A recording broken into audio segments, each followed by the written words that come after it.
പിതാവിൻ്റെയും പുത്രൻ്റെയും പരിശുദ്ധാത്മാവിൻ്റെയും നാമത്തിൽ ആമേൻ.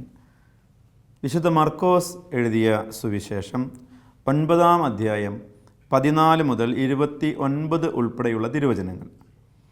അവർ ശിഷ്യന്മാരുടെ അടുത്തെത്തിയപ്പോൾ ഒരു വലിയ ജനക്കൂട്ടം അവരുടെ ചുറ്റും കൂടിയിരിക്കുന്നതും നിയമജ്ഞർ അവരോട് തർക്കിച്ചു കൊണ്ടിരിക്കുന്നതും കണ്ടു. അവനെ കണ്ടയുടനെ ജനക്കൂട്ടം മുഴുവൻ വിസ്മയഭരിതരായി ഓടിക്കൂടി അവനെ അഭിവാദനം ചെയ്തു. അവൻ അവരോട് ചോദിച്ചു, നിങ്ങൾ എന്താണ് അവരുമായി തർക്കിക്കുന്നത്? ജനക്കൂട്ടത്തിൽ ഒരാൾ മറുപടി പറഞ്ഞു, ഗുരു, ഞാൻ എൻ്റെ മകനെ അങ്ങയുടെ അടുത്ത് കൊണ്ടുവന്നിട്ടുണ്ട്. മൂകനായ ഒരു ആത്മാവ് അവനെ ആവേശിച്ചിരിക്കുന്നു. അത് എവിടെ വെച്ച് അവനെ പിടികൂടിയാലും അവനെ നിലം പതിപ്പിക്കുന്നു. അപ്പോൾ അവൻ പല്ലുകടിക്കുകയും നുരയും പതയും പുറപ്പെടുവിക്കുകയും മരവിച്ചു പോവുകയും ചെയ്യുന്നു. അതിനെ ബഹിഷ്കരിക്കാൻ അങ്ങയുടെ ശിഷ്യന്മാരോട് ഞാൻ അപേക്ഷിച്ചു, അവർക്ക് കഴിഞ്ഞില്ല. അവൻ അവരോട് പ്രതിവചിച്ചു, വിശ്വാസമില്ലാത്ത തലമുറയെ, എത്ര നാൾ ഞാൻ നിങ്ങളോട് കൂടെ ഉണ്ടായിരിക്കും? എത്ര നാൾ ഞാൻ നിങ്ങളോട് ക്ഷമിച്ചിരിക്കും? അവനെ എൻ്റെ അടുക്കൽ കൊണ്ടുവരൂ. അവർ അവനെ അവൻ്റെ അടുക്കൽ കൊണ്ടുവന്നു. അവനെ കണ്ട ഉടനെ ആത്മാവ് കുട്ടിയെ തള്ളിയിട്ടു. അവൻ നിലത്ത് വീണ് ഉരുളുകയും അവൻ്റെ വായിലൂടെ നുരയും പതയും പുറപ്പെടുകയും ചെയ്തു. യേശു അവൻ്റെ പിതാവിനോട് ചോദിച്ചു, ഇത് തുടങ്ങിയിട്ട് എത്ര കാലമായി? അവൻ പറഞ്ഞു, ശൈശവം മുതൽ. പലപ്പോഴും അത് അവനെ നശിപ്പിക്കാൻ വേണ്ടി തീയിലും വെള്ളത്തിലും വീഴ്ത്തിയിട്ടുണ്ട്. എന്തെങ്കിലും ചെയ്യാൻ നിനക്ക് കഴിയുമെങ്കിൽ ഞങ്ങളുടെ മേൽ കരുണ തോന്നി ഞങ്ങളെ സഹായിക്കണമേ. യേശു പറഞ്ഞു, കഴിയുമെങ്കിലെന്നോ? വിശ്വസിക്കുന്നവന് എല്ലാ കാര്യങ്ങളും സാധിക്കും.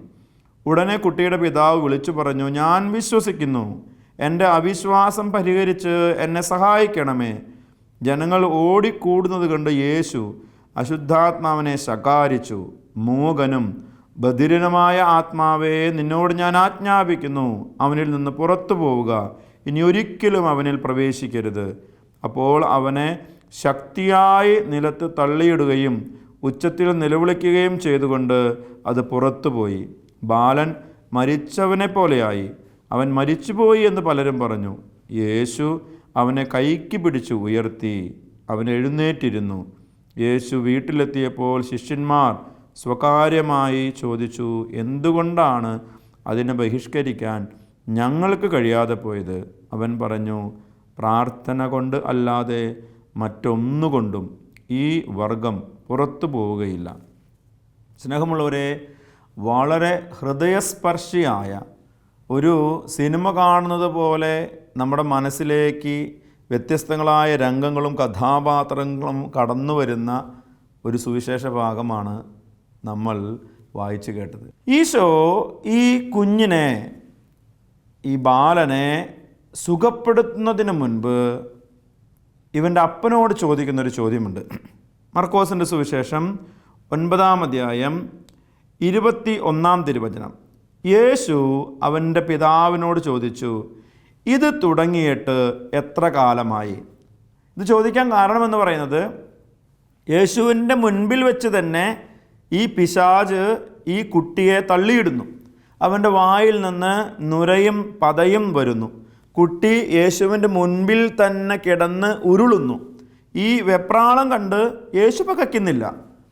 യേശു പകയ്ക്കാതെ ഈ കുട്ടിയുടെ അപ്പനോട് ചോദിക്കുകയാണ്.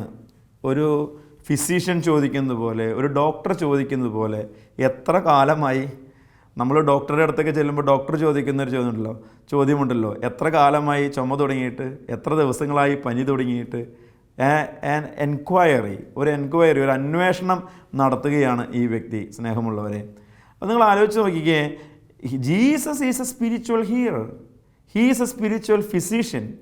ഈശോ ചോദിക്കുകയാണ്, ഇത് എത്ര കാലമായി? അപ്പോൾ അവൻ്റെ അപ്പൻ നൽകുന്ന ഒരു മറുപടിയുണ്ട്. മർക്കോസിൻ്റെ സുവിശേഷം 9-ാം അധ്യായം 22-ാം തിരുവചനത്തിൽ പറയുകയാണ്, ശൈശവം മുതൽ പലപ്പോഴും അത് അവനെ നശിപ്പിക്കാൻ വേണ്ടി തീയിലും വെള്ളത്തിലും വീഴ്ത്തിയിട്ടുണ്ട്. ഓർക്കണേ, ആ വചനം ഒന്നുകൂടെ വായിക്കുവാണേ. ശൈശവം മുതൽ പലപ്പോഴും അത് അവനെ നശിപ്പിക്കാൻ വേണ്ടി തീയിലും വെള്ളത്തിലും വീഴ്ത്തിയിട്ടുണ്ട്. തീർച്ചയായിട്ടും നമുക്ക് നമ്മുടെ മനസ്സിൽ കരുതാവുന്നൊരു കാര്യം, ഈ കുഞ്ഞ് ഒരു ബാലനോ കൗമാരത്തിലേക്ക് പ്രവേശിച്ച ഒരു വ്യക്തിയോ ഒരു യുവാവോ ആകാം. മനസ്സിലാവുന്നുണ്ടോ? ഈ ഈ ഈ പറയുന്ന ഈ ഒരു വ്യക്തി അവൻ ഒരു കൗമാരത്തിലേക്ക് പ്രവേശിച്ച വ്യക്തിയോ അല്ലെങ്കിൽ ഒരു ബാലനോ ഒക്കെ ആകാം. ആ കുട്ടി എന്ന് പറയുന്നുണ്ടെങ്കിലും ഇതിൻ്റെ കാരണമെന്ന് പറയുന്നത് ശൈശവം മുതൽ എന്ന് പറയുമ്പോൾ എന്താണ് അതിനർത്ഥം? അവൻ പിച്ച വെച്ച് നടന്ന നാൾ മുതൽ ഇവന് ഈ അസുഖമുണ്ട്. കാല് നിലത്തുറപ്പിച്ച് നടക്കാൻ പ്രായമായ ആ കാലം മുതൽ, ശിശു സഹജമായ പ്രായം മുതൽ, ശൈശവം മുതൽ തന്നെ ഇവന് ഈ അസുഖമുണ്ട്. സ്നേഹമുള്ളവരെ, തീയിൽ വീണിട്ടുണ്ട്, വെള്ളത്തിൽ വീണിട്ടുണ്ട്, എന്നിട്ടും ഇവൻ്റെ ജീവൻ അപഹരിക്കുവാനായിട്ട് ഈ ദുഷ്ടാത്മാവിന് കഴിഞ്ഞിട്ടില്ല. എന്താണ് ഇതിൻ്റെ അർത്ഥം? വലിയൊരു ആത്മീയ രഹസ്യം ഈശോ ഈ വചനത്തിൽ ഈ ഒരു കാര്യത്തിൽ ഒളിപ്പിച്ചു വച്ചിട്ടുണ്ട്. നമ്മളെ പലരും രോഗികളാണ്. കുഞ്ഞുനാൾ മുതൽ ചില രോഗത്തിന് അടിമകളാണ് നമ്മൾ. പക്ഷെ നമ്മളെല്ലാവരും ജീവിക്കുന്നു. നമ്മുടെ രോഗാവസ്ഥയിൽ ദൈവം എവിടെ? നമ്മുടെ രോഗാവസ്ഥയിൽ നാം ദൈവത്തിൻ്റെ കരങ്ങളിലാണ്. നമ്മുടെ രോഗാവസ്ഥയിൽ, നമ്മുടെ ദുഃഖത്തിൻ്റെ അവസ്ഥയിൽ, നമ്മുടെ നൊമ്പരത്തിൽ, നമ്മുടെ ഒറ്റപ്പെടലുകളിൽ, നമ്മുടെ വിഷാദങ്ങളിൽ ദൈവം എവിടെ എന്ന് ചോദിക്കുമ്പോൾ ദൈവം എവിടെയെന്നല്ല, നമ്മളെവിടെ? നമ്മൾ ദൈവത്തിൻ്റെ കരങ്ങളിലാണ്. ഈ കുഞ്ഞ് തീയിലും വെള്ളത്തിലും വീണപ്പോൾ ആ കുഞ്ഞിനെ മരണത്തിന് വിട്ടുകൊടുക്കാത്ത വ്യക്തി ആരായിരുന്നു? ഈ കുഞ്ഞിനെ കുഞ്ഞുനാൾ മുതൽ താങ്ങിപ്പിടിച്ചത് ദൈവകരമല്ലേ? മരിക്കാവുന്ന, ജീവൻ അപഹരിക്കപ്പെടാവുന്ന, നഷ്ടപ്പെടാവുന്ന എത്രയോ സാഹചര്യങ്ങൾ, വീഴ്ചകൾ ഈ കുഞ്ഞിൻ്റെ ജീവിതത്തിലുണ്ടായിരുന്നു കർത്താവിൻ്റെ മുൻപിൽ വരുന്നതിന് മുൻപേ. എന്നാൽ അപ്പോഴും അദൃശ്യനായ ദൈവത്തിൻ്റെ കരം ഈ കുഞ്ഞിനെ താങ്ങി നിർത്തിയില്ലേ? സ്നേഹമുള്ളവരെ, നമ്മൾ ഓർക്കണം, നമ്മുടെ ജീവിതത്തിൽ ഒരുപാട് തവണ മരണതുല്യമായ അപകടങ്ങളിൽ നിന്ന് ചിലരെങ്കിലും കരകയറിയത് എന്തുകൊണ്ടാണ്? ആ അപകടങ്ങളിൽ കർത്താവിൻ്റെ കരം അവരെ താങ്ങി നിർത്തി. 23-ാം സങ്കീർത്തനം പറയുന്നുണ്ട്, മരണത്തിൻ്റെ നിഴൽ വീണ താഴ്വരയിലൂടെയാണ് ഞാൻ നടക്കുന്നതെങ്കിലും എൻ്റെ കർത്താവ് കൂടെയുള്ളതിനാൽ ഞാൻ ഭയപ്പെടുകയില്ല. എന്തുകൊണ്ടാണ് ഭയപ്പെടാത്തത്? അവിടുന്ന് തന്നെ താങ്ങും. വീൽ ചെയറിലൊക്കെ നടക്കണവരെ കണ്ടിട്ടില്ലേ? അതായത് ദൈവം കൂടെയുണ്ടെന്നേ. ഞാൻ ഓർക്കുകയാണ്, കുഞ്ഞുനാളിൽ എൻ്റെ അമ്മ പറഞ്ഞു കേട്ടതാണത്. എനിക്ക് 2 വയസ്സ് പ്രായമുള്ളപ്പോൾ മുറ്റത്ത് നെല്ല് പുഴുങ്ങാനായിട്ട് അടുപ്പുണ്ട്, മുറ്റത്തുള്ള അടുപ്പ്. ഈ നെല്ല് പുഴുങ്ങിയതിന് ശേഷം ചെമ്പ് വാങ്ങി വെച്ച് ഈ ചാരം മൂടിക്കിടന്ന കനലിൽ, ഈ അടുപ്പിൽ ഞാൻ ചവിട്ടുന്നുണ്ട്. ഒരു കാലെടുത്ത് വെച്ചു. ഉടനെ കാല് പൊള്ളിയപ്പോൾ കുഞ്ഞല്ല അറിയില്ല, രണ്ടാമത്തെ കാലും എടുത്ത് വയ്ക്കുകയാണ്. 2 കാലും 2 പാദങ്ങളും പൊള്ളി. എൻ്റെ പാദത്തിൻ്റെ ഈ അരികിലായിട്ട് ഈ ഇപ്പോഴും വെന്ത ആ പാടുകൾ, കറുത്ത് ആ ഹീലിംഗ് സൗഖ്യം ലഭിച്ച അടയാളങ്ങൾ ഇപ്പോഴും കാണുന്നുണ്ട്. അങ്ങനെ തീയിൽ വീണ ഞാൻ മരിച്ചില്ലല്ലോ. തീയിൽ വീണ എന്നെ തീ വിഴുങ്ങിയില്ലല്ലോ. എന്തുകൊണ്ട്? നമ്മുടെ കാരണവന്മാരുടെ പ്രാർത്ഥന കൊണ്ടും മറ്റും ദൈവം ആ തീയിൽ വീണപ്പോഴും എന്നെ കരങ്ങളിൽ താങ്ങിയിരിക്കുകയായിരുന്നു. സ്നേഹമുള്ളവരെ, രോഗക്കിടക്കയിൽ കിടക്കുന്നവരെ, ഒരു മാരക രോഗവുമായി മൽപ്പിടുത്തം നടത്തുന്നവരെ, ഒരിക്കലും പറയരുത് ദൈവം എവിടെ, ഒരിക്കലും ചോദിക്കരുത് ദൈവം എവിടെ. ഉറപ്പിച്ച് പറയുകയാണ്, ഈ രോഗക്കിടക്കയിൽ നിങ്ങൾ കർത്താവിൻ്റെ കരങ്ങളിലാണ്. ഈ ഒരു വേദനയിൽ നിങ്ങൾ കർത്താവിൻ്റെ കരങ്ങളിലാണ്. ദൈവം എവിടെയെന്നല്ല, നിങ്ങൾ ദൈവത്തോട് ഒപ്പമാണ്. അതുകൊണ്ടല്ല അൽഫോൺസമ്മയൊക്കെ പറഞ്ഞത്, ഈ സഹനങ്ങളിൽ ഞാൻ കർത്താവിനെ കാണുന്നു, എൻ്റെ ഓരോ സഹനത്തിലും ഞാൻ കർത്താവിനെ ദർശിക്കുന്നു എന്ന് വിശുദ്ധരിൽ പലരും, അൽഫോൺസമ്മയൊക്കെ പറയുവാനുള്ള കാരണം എന്താണ്? അവൾക്ക്, ആ വിശുദ്ധയ്ക്ക് മനസ്സിലായി, ഞാൻ സഹനം വരുമ്പോൾ ദൈവം അകലെയല്ല, ദൈവം ചാരത്തുണ്ട്. ഒരു സുഹൃത്തിനെ പോലെ, ചങ്ങാതിയെ പോലെ, ഒരു കൂടപ്പിറപ്പിനെ പോലെ ദൈവം ചാരയുണ്ട് എന്ന്. അതുകൊണ്ട് സ്നേഹമുള്ളവരെ, ഏതെങ്കിലും ശാരീരികമോ മാനസികമോ ആയ വ്യഥയിലൂടെ കടന്നു പോകുന്നവരെ, തകർച്ചയിലൂടെ കടന്നു പോകുന്നവരെ, ദൈവം എവിടെയുണ്ട് എന്നുള്ള ചോദ്യത്തിന് ഉത്തരം അന്വേഷിക്കുന്നവരെ, ദൈവം എവിടെയുമല്ല, നിൻ്റെ ചാരയുണ്ട്, നീ ദൈവത്തിൻ്റെ കരങ്ങളിൽ ആണ്. അതങ്ങ് വിശ്വസിക്കുക, അത് മനസ്സിൽ ഏറ്റുപറയുക. ഞാനൊരു അപകടത്തിൽപ്പെട്ടപ്പോൾ ദൈവം എവിടെ? അപകടത്തിൽപ്പെട്ട് നിൻ്റെ ജീവൻ അപഹരിക്കാതെ ഇന്നും നീ ജീവിക്കുന്നത് നീ ദൈവത്തിൻ്റെ കരങ്ങളിലായതുകൊണ്ടാണ്. എനിക്ക് ഹാർട്ടിന് ബ്ലോക്ക് വന്നു, അതിന് സ്റ്റെൻ്റ് ഇടേണ്ടതായിട്ട് വന്നു, അതിന് ഓപ്പറേഷൻ ചെയ്യേണ്ടതായിട്ട് വന്നു. ദൈവം എവിടെ? നീ ദൈവത്തോടൊപ്പമായിരുന്നു, ദൈവം നിൻ്റെ കൂടെ ഉണ്ടായിരുന്നു. അതുകൊണ്ടാണ് കുഞ്ഞുനാൾ മുതൽ ഈ അസുഖം വന്നിട്ടും ഈ കുഞ്ഞ് മരിക്കാത്തത്. സങ്കീർത്തനം 121:7 പറയുന്നില്ലേ, സകല തിന്മകളിൽ നിന്ന് കർത്താവ് നിന്നെ കാത്തോളും, അവിടുന്ന് നിൻ്റെ ജീവൻ രക്ഷിക്കും. മരണത്തിൽ നമ്മൾ നിബന്ധിക്കും. ഇത് ഈ ഒരു ദുഃഖം എന്നെ തകർത്ത് കളയെന്ന് ചിന്തിക്കുന്നവരാരെങ്കിലും ഉണ്ടെങ്കിൽ ഇല്ലെന്നേ, കർത്താവ് നമ്മുടെ ജീവൻ രക്ഷിക്കും. അവിടുന്ന് നമ്മളെ കാത്തു പരിപാലിക്കും. തകർന്നു പോകാവുന്ന, മരണപ്പെടാവുന്ന, അപമാനിതരാകാവുന്ന എത്രയോ പതനങ്ങളിൽ നിന്ന് നാളിതുവരെ കർത്താവ് നമ്മെ ഉയർത്തിയിരിക്കുന്നു. പ്രിയമുള്ളവരെ, ആലോചിച്ച് നോക്കിക്കേ. നമ്മൾ ശിരസ് നമിച്ച് മറ്റുള്ളവരുടെ മുമ്പിൽ ഉടുതുണിയില്ലാതെ കർത്താവ് 10ാം സ്ഥലത്ത് നിൽക്കുന്നില്ലേ? അതുപോലെ നിൽക്കാവുന്ന രംഗങ്ങളിൽ നിന്ന് കർത്താവല്ലേ നമ്മളെ കാത്തു പരിപാലിച്ചത്. പിന്നെ ദൈവം എവിടെയെന്നൊക്കെ ചോദിക്കുന്നതിന് അർത്ഥം എന്താണ്? നാം ദൈവത്തോടൊപ്പമല്ലേ? ഈ കുഞ്ഞിൻ്റെ കഥ വായിക്കുമ്പോൾ എപ്പോഴും ഓർമ്മ വരുന്നതാണ്, ഈ കുഞ്ഞിനെ ദൈവമാണ് താങ്ങി കൊണ്ട് നടന്നത്. എന്നിട്ട് അവസാനം ഈ ഒരു ബോധ്യം വരാനായിട്ടാണ് ഈ സുവിശേഷം വീണ്ടും എഴുതി. കർത്താവിന് മുമ്പിൽ തന്നെ അവൻ വീണ് ഉരുണ്ടിട്ട് പോലും അവിടെയും ഒന്നും സംഭവിച്ചിട്ടില്ല.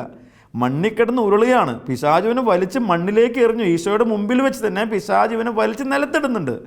എന്നിട്ട് അവൻ്റെ കയ്യോ കാലോ ഒടിയുന്നുണ്ടോ? ഒരു തുള്ളി രക്തം പോലും അവൻ്റെ ശരീരത്തിൽ നിന്ന് വന്നതായിട്ട് സുവിശേഷം രേഖപ്പെടുത്തുന്നുണ്ടോ? എന്താണ് ഇതിനർത്ഥം?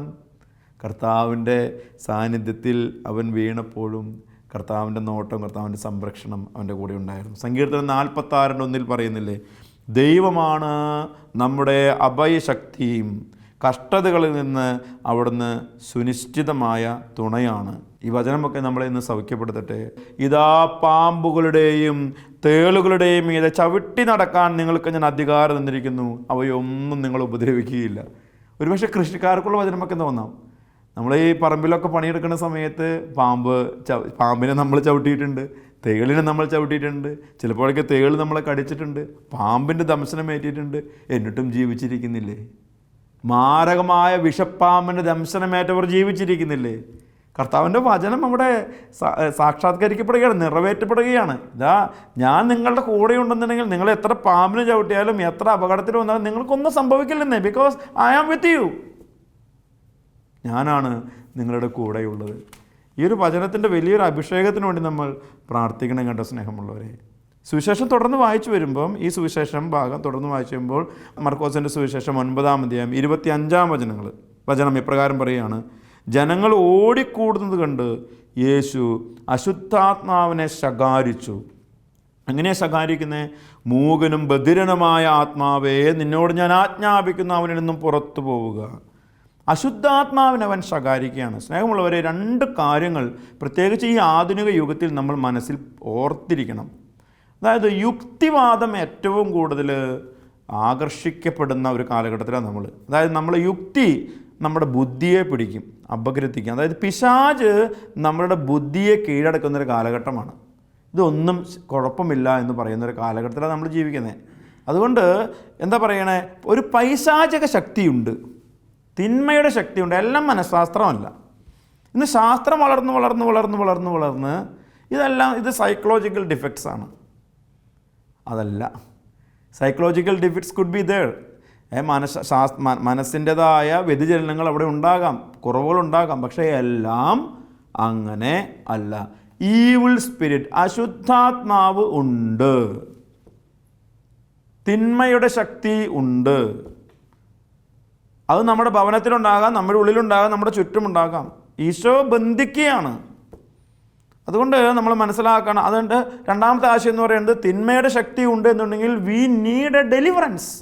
നമുക്കൊരു വിടുതൽ ആവശ്യമുണ്ട്. ഇത് നമ്മുടെ പൂർവികർക്ക് അറിയാമായിരുന്നു. നമ്മൾ ആലോചിച്ച് നോക്കിക്കേ, നമ്മുടെ പൂർവികർ, നമ്മുടെ മാതാപിതാക്കന്മാർ ഒരു കുഞ്ഞിന് അസുഖം വന്നാൽ ആ കുഞ്ഞിനെയും കൊണ്ട് ആദ്യം ആശുപത്രിയിലേക്കല്ല പോയിരുന്നത്. ആ കുഞ്ഞിനെയും കൊണ്ട് ആദ്യം അവർ പോയിരുന്നത് ഇടവകയിലെ വികാരിയച്ഛൻ്റെ അടുത്തേക്കാണ്. പള്ളിയിൽ പോകുമ്പോൾ തലയ്ക്ക് പിടിക്കുക, നെറ്റിക്ക് പിടിപ്പിച്ച് പ്രാർത്ഥിക്കും. കാർഷിക വിളകൾ നശിച്ചാൽ നമ്മുടെ പൂർവികർ എന്താ ചെയ്തുകൊണ്ടിരുന്നത്? വികാരിയച്ഛൻ്റെ കയ്യിൽ നിന്ന് ഹന്നാൻ വെള്ളം ആശീർവദിച്ച് വാങ്ങിച്ചു കൊണ്ടുപോയി കൃഷിയിടങ്ങളിൽ തെളിക്കും. അല്ലെങ്കിൽ തൊഴുത്തിൽ കന്നുകാലികൾ ചത്തുപോകുന്നു, കന്നുകാലികൾക്ക് രോഗാവസ്ഥ. നമ്മുടെ പൂർവികർ എന്താ ചെയ്തുകൊണ്ടിരുന്നത്? അവർ ഉപ്പോ എന്തെങ്കിലുമൊക്കെ വെഞ്ചരിച്ച് കൊണ്ടുവരും. അതാണ് ആദ്യത്തെ പ്രയോഗം. അവരാദ്യം ഡോക്ടറെയല്ല വിളിച്ചിരുന്നത്, ആദ്യം അവർ ആത്മീയ ഗുരുവിന് യേശുവിൽ അഭയം പ്രാപിച്ചവരായിരുന്നു. എന്നാൽ ഈ ഒരു തലമുറ നമ്മൾ വിജ്ഞാനത്തിൽ വളർന്നു, നമ്മൾ അഭ്യസ്തവിദ്യരായി, ഒരുപാട് പഠിച്ചു, ഒരുപാട് കാര്യങ്ങൾ അറിവ് നേടിയപ്പോൾ നമ്മൾക്ക് പറ്റെന്താണ്?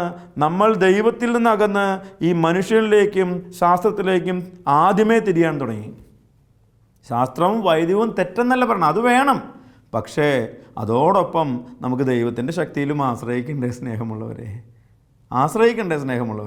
അപ്പോൾ തിന്മയുടെ ശക്തി ഉണ്ടെന്നേ. നമ്മൾ വല്ലപ്പോഴും ചെല്ലുമ്പോൾ, പള്ളിയിൽ പോകുമ്പോഴൊക്കെ നമ്മൾ വൈദികരോട് പറയണം, അച്ഛാ കുർബാനയിൽ ഓർത്ത് പ്രാർത്ഥിക്കണമേ. ചുമ്മാ പ്രാർത്ഥിക്കാനല്ല, വിശുദ്ധ കുർബാനയിൽ ഓർത്ത് പ്രാർത്ഥിക്കണമേ. നമ്മളിൽ എത്ര പേരുണ്ട് ഇന്നൊരു വൈദികനെ കാണുമ്പോൾ ഈശോ മിശിഹായ്ക്ക് സ്തുതിയായിരിക്കട്ടെ എന്ന് പറയുന്നവർ? നമ്മുടെ കുടുംബങ്ങളിലെ മക്കൾ പറയുമോ? ഇന്ന് യുവാക്കളൊരു വൈദികർ കണ്ടു കഴിഞ്ഞാൽ good morning, good afternoon, good evening എന്നൊക്കെ പറയണേ. എത്ര കാലമായി നമ്മളിങ്ങനെ പറഞ്ഞു തുടങ്ങിയിട്ട്? അതായത് നമ്മൾ അറിവ് വർദ്ധിച്ചു. ഒരു പുരോഗതിനിൽ ക്രിസ്തുവിനെ കാണുവാൻ, ഒരു സിസ്റ്ററിൽ ക്രിസ്തുവിനെ കാണുവാനും ആ ക്രിസ്തുവിനെ അംഗീകരിക്കുവാനും സ്തുതി കൊടുക്കുവാനും പോലും നമുക്ക് കഴിയുന്നില്ല. അപ്പോൾ നമ്മുടെ വിശ്വാസത്തിൽ നമ്മൾ വളരുകയാണോ തളരുകയാണോ ചെയ്യുന്നത് സ്നേഹമുള്ളവരെ? ഇവിടെയാണ് ഈ പൈശാചിക ശക്തി ഉണ്ടെന്ന് യേശു പറയുന്നത്. നമുക്കും ആ പഴയ വിശ്വാസത്തിലേക്കൊന്ന് തിരിച്ചു പോകാമെന്നേ. നമ്മുടെ പൂർവികർ പഠിപ്പിച്ചു വന്ന ആ കുരിശ് വരപ്പിച്ച് മുട്ടുകുത്തി നിർത്തിയ ആ വിശ്വാസത്തിലേക്ക് തിരിച്ചു പോകാം.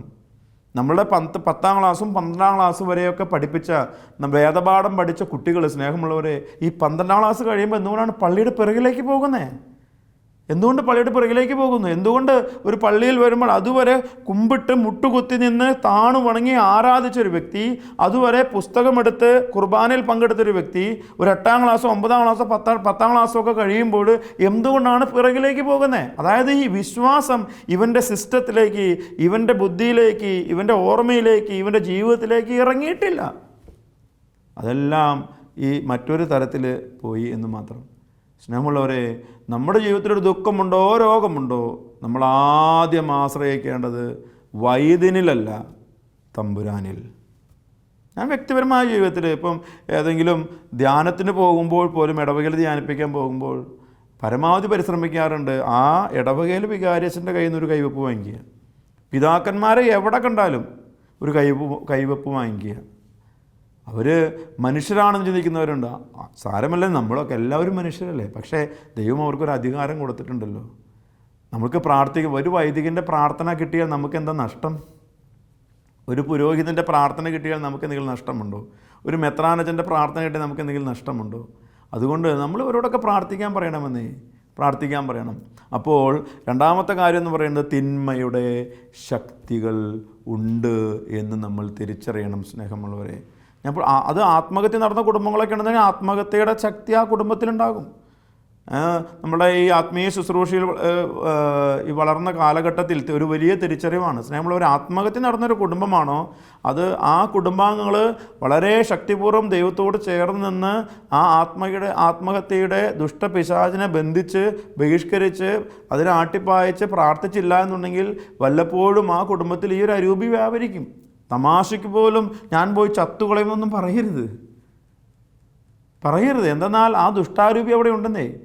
ഒരു വ്യഭിചാരത്തിൻ്റെ ദുഷ്ടാരൂപി അത് ആ കുടുംബത്തിലുണ്ടാകും. മോഷണത്തിൻ്റെ ദുഷ്ടാരൂപി ആ കുടുംബത്തിലുണ്ടാകും. എല്ലാത്തിനും ദുഷ്ടാരൂപികളുണ്ടല്ലോ, ദൈവാരൂപി മാത്രമല്ലല്ലോ.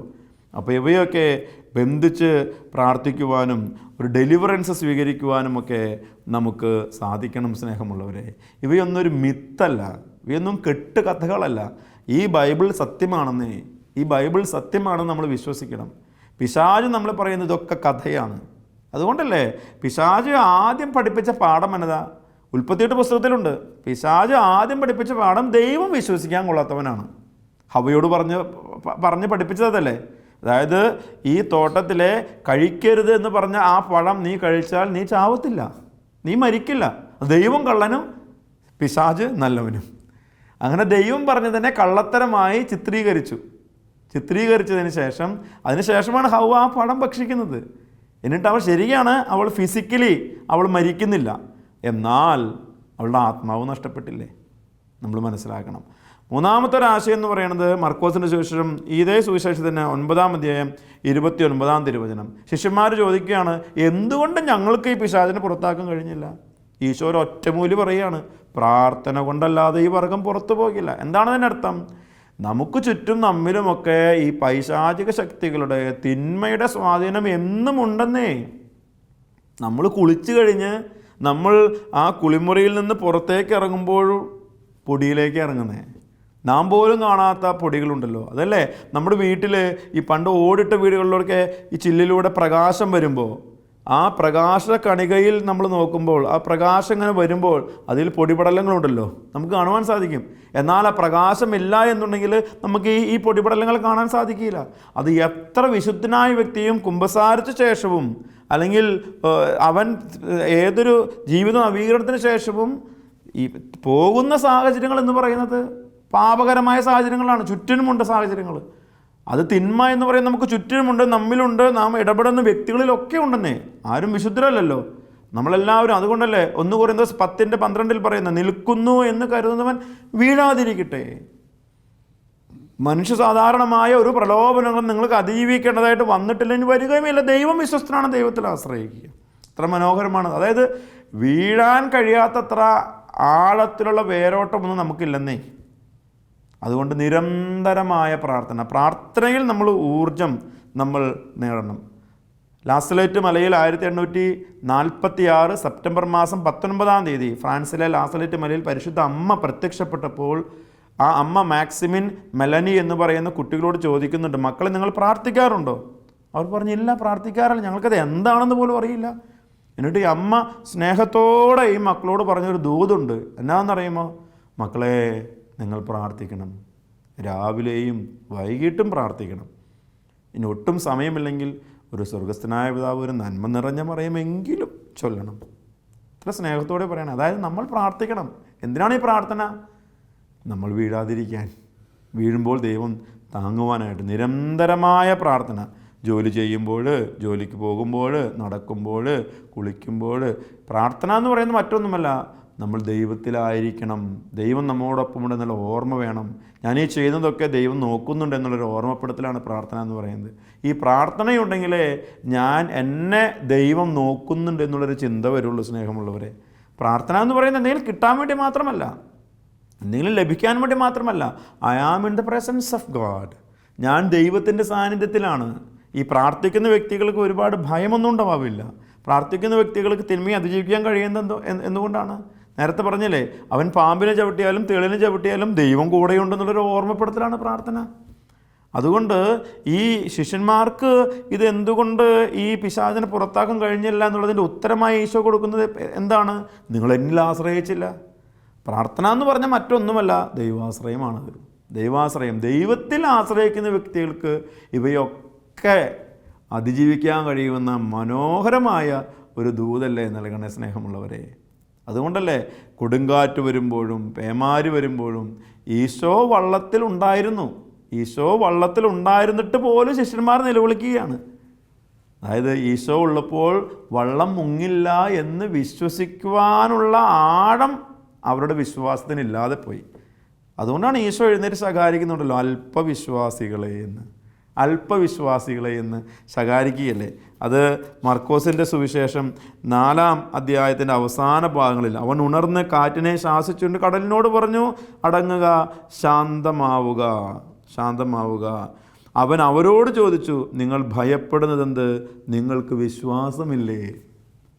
അതായത് വിശ്വാസമുള്ള വ്യക്തി പ്രാർത്ഥിക്കും, ദൈവം ഒപ്പമുണ്ടെന്ന് അവന് ബോധ്യമുണ്ടാകും. നമുക്ക് കരങ്ങൾ കൂപ്പി കണ്ണുകളടച്ച് പ്രാർത്ഥിക്കാം. സ്നേഹമുള്ളവരെ, കർത്താവായ യേശുവേ, നിൻ്റെ ശക്തമായ വചനം നൽകി ഞങ്ങളെ അനുഗ്രഹിച്ചതിനോട് ഞങ്ങൾ അങ്ങേക്ക് നന്ദി പറയുന്നു. തമ്പുരാനെ, ഞങ്ങളുടെ രോഗങ്ങളിൽ, വേദനകളിൽ, കഷ്ടതകളിൽ, ദുഃഖങ്ങളിൽ, ദുരിതങ്ങളിൽ, കണ്ണീരിൽ നീ എവിടെയെന്ന് ചോദിക്കാതെ ഞങ്ങൾ നിൻ്റെ കരങ്ങളിലാണെന്ന് വിശ്വസിക്കുവാനുള്ള കൃപ ഞങ്ങൾക്ക് നൽകണമേ.